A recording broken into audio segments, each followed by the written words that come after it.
What's up everybody? Welcome to a new video. Today's video is dedicated 100% to putting a new engine or maybe used engine in my 99 Chevy Silverado pickup truck. For those of you who follow me, you know from previous videos that my truck broke down. The engine is toast. Probably my fault. Long story short, the thing had like 240,000 miles on it. I got my money's worth out of that pickup truck, but it was in great shape other than that. So I decided to put an engine in it. And I've been debating on whether to buy a new crate engine, which is a lot more expensive, or find a used, well taken care of, low mile engine. So I put up a video on my Instagram page. By the way, if you guys aren't following me on Instagram, go check me out. There's a little link right here and in the description box below. But I put a video on asking for help and asking for people's advice, and I got a lot of feedback. So thank you to everybody who wrote a comment or gave me tips and tricks or feedback on doing an engine swap like this, because this is the first time I've ever dealt with it. And that's exactly why I wanted to make this video, because I figured if I'm going through this video could probably help somebody else who's probably going to do the same. So I'm going to a pick and pull type of business. The owner contacted me and said he's got a nice engine already pulled, ready to go, and if I need it, he'd sell it to me. So I'm gonna go take a look at it and see how it is. My destination is on the left. It's called Utah Pick Apart. Yeah, I know. Here we are, Utah Pick Apart. This is up in Ogden, Utah. I'm gonna meet up with a guy named Davey. He is the one who contacted me. I'm gonna go take a look at this engine and show you guys, see what we got here. Take a look, engines galore. These are all the 5.3 liter Chevy pickup engines. This one is the possible one I might pick up here. It had less than 100,000 miles on it. It had what, front end damage on it, and it was turned in. By the way, this is Dave. Dave and his family own and operate Pick Apart. Utah Pick Apart, right? Yes, sir. So this is their Ogden location. This stuff's interesting to me. I'll take you out a little bit and just show you around.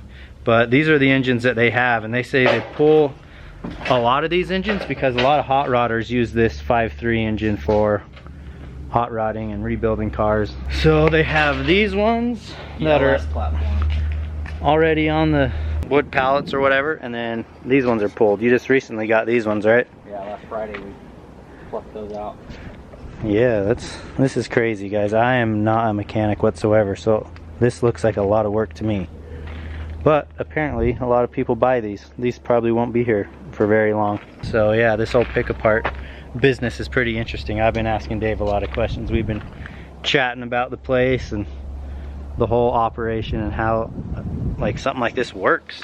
It's crazy. You crash your car and ends up in a tow truck or in a tow yard, and then your insurance claims it as totaled, and what, a lot of them end up somewhere like here. Yeah, these are $50,000 trucks a couple years ago. Now they're a couple $100 trucks laying in a junkyard. That's crazy. That whole row is a bunch of Chevy pickups, GMCs, Tahoes, Silverados. So there's a whole slew of them right there, and they're not even on the yard yet. Comes right? Another one. Dang, I'll just buy that one. What's crazy to some of these cars that are considered total by the insurance company, which has a lot to do with maybe their mileage and how much it would cost to fix, they're in really good shape. Like that one in the corner just got dropped off. Obviously the Silverado's not doing too hot, but some of them there's just a lot of good parts and really good stuff. And this is typical just for them to roll up and unload? Yeah, this is our personal tow truck. Just came from one of the auctions that we bid on last week. We looked at those engines, and like I said, I have no clue what to look for. So I'm leaving it up to this guy, man. I got to build some trust. Your trusty neighborhood mechanic. My mechanic lives a couple hours away, so if I can, I'm gonna have him run up here and take a look at this. When I see something like this, all I see is a disaster. This is his new build. He just built this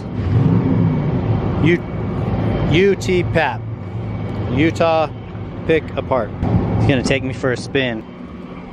So it was blue before the wrap. Yeah, you can see the bright blue still in the door jambs. Is this gonna be your daily driver, or is this just like a vehicle, like a work truck? It is. It's a rolling billboard. Yeah. As of now, it's crazy how much attention big wraps get. Mm-hmm. That's what I ought to get. That one. 65 Cadillac, yeah. 2-door. Just the boat. Dude, we just got this. Let's see if I can get over here. This old is it International. I think it's so rad. This yellow and white. Oh yeah, that is cool. This would be like torture if you're a mechanic guy, wouldn't it? Wouldn't you just want to keep everything and rebuild it for days?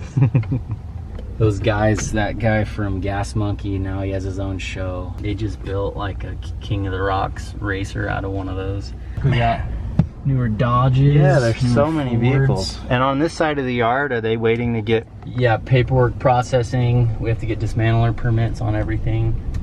And then they go to processing to drain all the fluids. Oh, look at all the Chevys and GMCs. Should just take one of those ones. This is the start of, we call it our premium yard.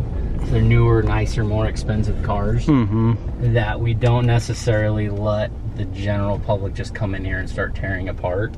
As well as we upcharge a little bit for the parts because they're newer, nicer trucks like this F-150. Yeah, there's a lot of good. Man, the interior looks good. And then on this chain link fence separates us from the actual pick apart where anyone could just go in there and Snag whatever they need, huh? Yep.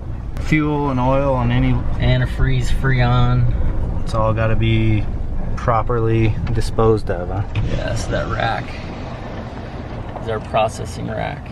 Get them up there and take care of them. Yeah, I start draining them and cutting the caps out and batteries out and Freon, antifreeze, tranny fluid. You ever get Suzuki Samurais? Yeah, dude. Save me one. How long do they sit here until they get out in the yard? Maybe a month. So there's your Jeeps, all the Liberties, looking old Cherokee, Grand Cherokee. Grand Cherokee. Cars, 4 days. A lot By of the time it enters in our yard, it probably doesn't make it into the yard for about a few weeks. 2? Yeah. That's pretty good turnaround, considering all the paperwork and everything you have to do. Yeah. These things are like empty. That got stood on 3/31. So it's only been here for 2 weeks. And it's all torn up. Well, if you guys need any parts for your vehicles, I think we found a spot for you. They probably have what you're looking for. So it just so happens that the engine I need is like the one of very few that you ever even pull. Yeah, the LS is the only things we bother pulling. Everything else we leave for the customers to come get.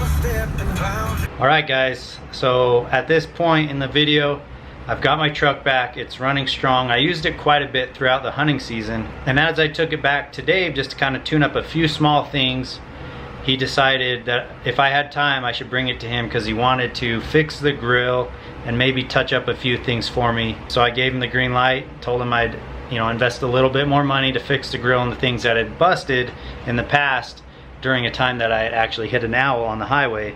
To my knowledge, Dave is gonna just kind of spice it up a little bit with headlights, a new grill, and a couple things. But man, am I happy that I got my truck back. It's running good. If you guys are thinking about doing an engine swap, it's well worth it.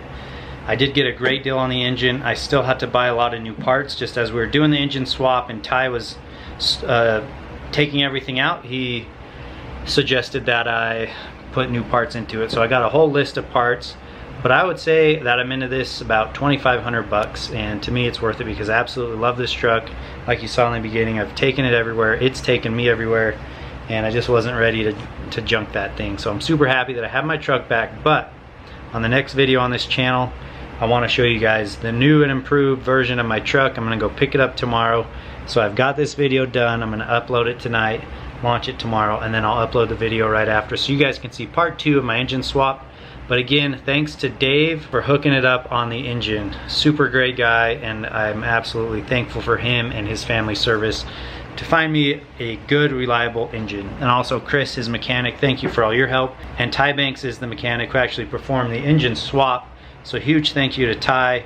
Really appreciate you doing that and doing a great job at it. You're a professional, and clearly this is why this is your profession. So I just want to say thanks to everyone who helped me out. And if you guys want to see the second part of the series, or this little video, whatever you want to call it, subscribe to my channel, guys. I appreciate it. Part 2 of the engine swap will be tomorrow.